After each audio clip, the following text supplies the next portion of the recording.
राधे राधे मित्रों। तो मित्रों, आप लोग राधा किशन के अपकमिंग एपिसोड में देखेंगे कि मित्रों, वीडियो शुरू करने से पहले अगर आप हमारे चैनल पर नए हैं और अगर अभी तक आप लोगों ने हमारे चैनल को सब्सक्राइब नहीं किया है तो चैनल को कर लीजिएगा सब्सक्राइब और बेल आइकन को ऑल पे करके प्रेस कर दीजिएगा, जिससे कि हमारी नई वीडियो का नोटिफिकेशन आपको मिल जाए।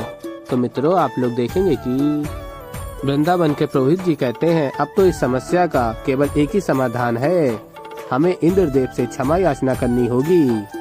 और फिर वृंदावन वासी कहते हैं, पुरोहित जी बिल्कुल उचित कह रहे हैं। और फिर नंद जी कहते हैं, उचित है, यदि सभी का यही मत है तो हम सभी मिलकर इंद्रदेव से क्षमा याचना कर लेते हैं। और फिर पुरोहित जी कहते हैं, केवल क्षमा मांगने से लाभ नहीं होगा, बल्कि हमें उन्हें दान भी देना होगा। हमने इंद्रदेव की मांगे पूरी नहीं की, इसी कारण तो ये प्रकोप हुआ है नंद जी। और फिर यशोदा मैया कहती हैं, परंतु पुरोहित जी, अब हम इंद्रदेव को दान में क्या देंगे? हमारा तो सब कुछ इस भीषण वर्षा में बह गया है। और तभी गैया चिल्ला रही होती है। पुरोहित जी कहते हैं, अब तो ये गैया ही हमारी रक्षा कर सकती हैं, इन्हें ही हमें दान में देकर इंद्रदेव के प्रकोप को शांत करना होगा। और फिर तभी नंद जी हाथ जोड़कर कहते हैं, हे इंद्रदेव, आप तो देवों के देव हो, सर्वशक्तिशाली हो, हम सभी वृंदावन वासी आपसे। तभी श्री कृष्ण कहते हैं, ठहर जाइए बाबा। और कहते हैं, श्री कृष्ण, मैं जानता हूँ कि इस समय हम लोग अत्यंत गहन संकट में हैं, किंतु हमें आस नहीं छोड़नी चाहिए। अंततः हमारा ये विश्वास, यही तो हमारी शक्ति है। और बताते हैं आगे श्री कृष्ण, और वैसे भी भूल हमसे नहीं, इंद्रदेव से हुई है। बिना हमारी इच्छा समझे, हमारी आवश्यकता समझे, हमारी भावना समझे, उन्होंने हमारे समक्ष एक मांग रखी जो अनुचित थी। और उस अनुचित मांग को पूरी ना करने के कारण यदि हम क्षमा मांगते हैं तो ये उस अनुचित कर्म के साथ देने जैसा नहीं हुआ। और फिर पुरोहित जी कहते हैं, भूल तो हमसे हुई है कृष्ण, और हमें वो भूल सुधारनी भी होगी। हमें इंद्रदेव की मांगों को अस्वीकार कर उनका अपमान किया है। और फिर वृंदावनवासी कहते हैं, हाँ कृष्ण, पुरोहित जी उचित ही कह रहे हैं, इंद्रदेव की बात मान ली होती तो इस समय इस तूफान का सामना नहीं करना पड़ता। और फिर श्री कृष्ण कहते हैं, मैं आप सभी का कथन समझ रहा हूँ, और वो भी समझ रहा हूँ जो आप कह नहीं पा रहे हैं। तब भी मैं यही कहूँगा कि एक बार अपने कृष्ण पर विश्वास कीजिए, एक बार मेरी बात मान लीजिए।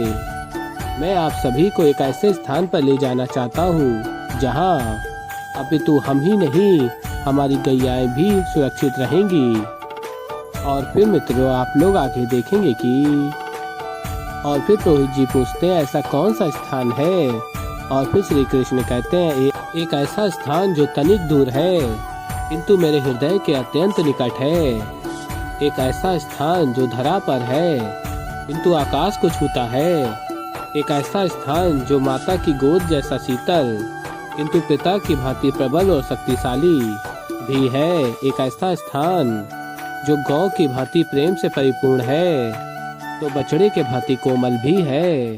एक ऐसा स्थान जो इस समस्या का हल है, सातों तलों से परे ये परम तल है। यही स्थान हमारे प्राणों की रक्षा करेगा और इस स्थान का नाम है गोवर्धन पर्वत। और फिर मित्रों, आप लोग आगे देखेंगे कि श्री कृष्ण हाथ जोड़कर कहते हैं, मैं आप सबसे विनती करता हूँ, विश्वास कीजिए मुझ पर और चलिए।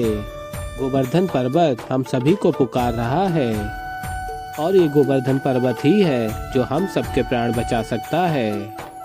और फिर पुरोहित जी कहते हैं, यदि तुम्हारी यही इच्छा है तो चलो कृष्ण, हम सब चलते हैं तुम्हारे उस प्रिय गोवर्धन पर्वत पर। और फिर आगे आप लोग देखेंगे कि इंद्रदेव कहते हैं, इतने मूर्ख हैं ये वृंदावनवासी, आज ये ऐसी दयनीय स्थिति में केवल श्री कृष्ण के कारण है।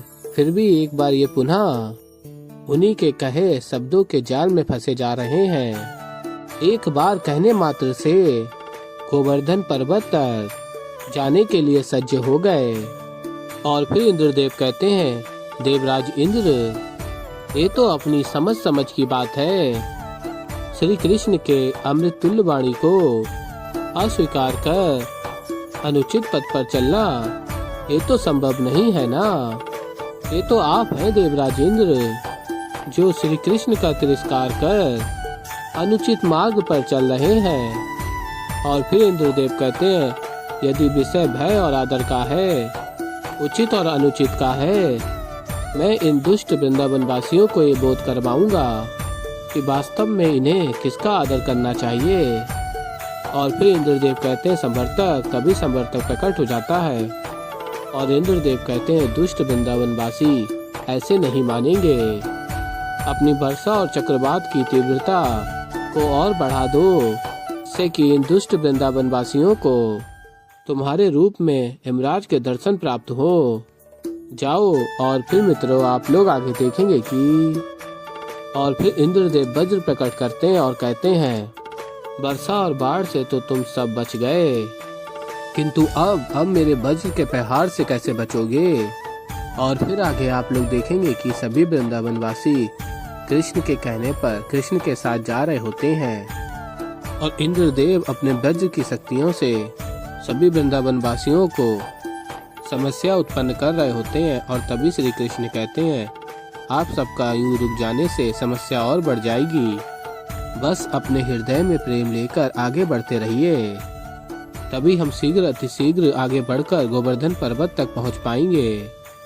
और फिर श्री कृष्ण अपनी बांसुरी निकालते हैं और बजा रहे होते हैं और सभी हृदय में प्रेम लेकर कृष्ण की बांसुरी सुनते हुए आगे बढ़ रहे होते हैं कृष्ण के साथ। और फिर मित्रों, आप लोग आगे देखेंगे कि संवर्तक अपनी शक्ति से वर्षा और तीव्र कर देता है। और फिर तभी पुरोहित जी कहते हैं, कृष्ण, तुम हमें गोवर्धन पर्वत पर ही क्यों ले जा रहे हो। और फिर कृष्ण बताते हैं, तनिक धैर्य रखिए पंडित जी, समय के साथ सभी प्रश्नों के उत्तर मिल जाएंगे। और फिर कृष्ण पुनः अपनी बांसुरी को बजाने लगते हैं और सभी उनके साथ आगे बढ़ रहे होते हैं। और फिर मित्रों, आप लोग आगे देखेंगे कि कंस अत्यंत प्रसन्न हो रहा होता है। देखा अस्ति, तुम तो इतनी सी गड़गड़ाहट से भयभीत हो गई, तनिक उन असहाय वृंदावन वासियों के विषय में तो विचार करो। बेचारे वृंदावन वासियों को उस कृष्ण के कारण कितनी पीड़ा का सामना करना पड़ रहा है। पूरा वृंदावन संकट में है। अब मैं देखूंगा कि वो कृष्ण किस किस को बचाएगा। और फिर मित्रों, आप लोग आगे देखेंगे कि कृष्ण बांसुरी बजा रहे होते हैं और सभी वृंदावन वासी कृष्ण के साथ आगे बढ़ रहे होते हैं गोवर्धन पर्वत की ओर।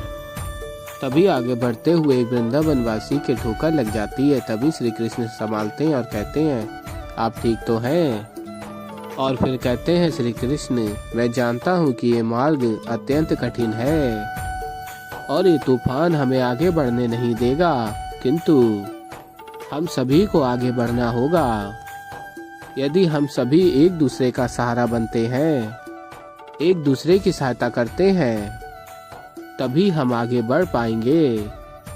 और इस चक्रवात का सामना करने के लिए हमें आगे बढ़ना ही होगा।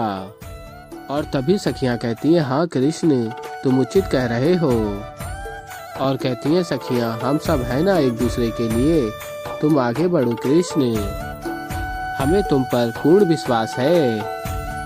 और फिर तभी सभी वृंदावन वासी कहते हैं, हाँ हाँ कृष्ण, तुम आगे बढ़ो, हमें तुम पर पूर्ण विश्वास है। और फिर मित्रों, आप लोग आगे देखेंगे कि श्री कृष्ण बांसुरी बजा रहे होते हैं और सभी उनके साथ चल रहे होते हैं गोवर्धन पर्वत की ओर।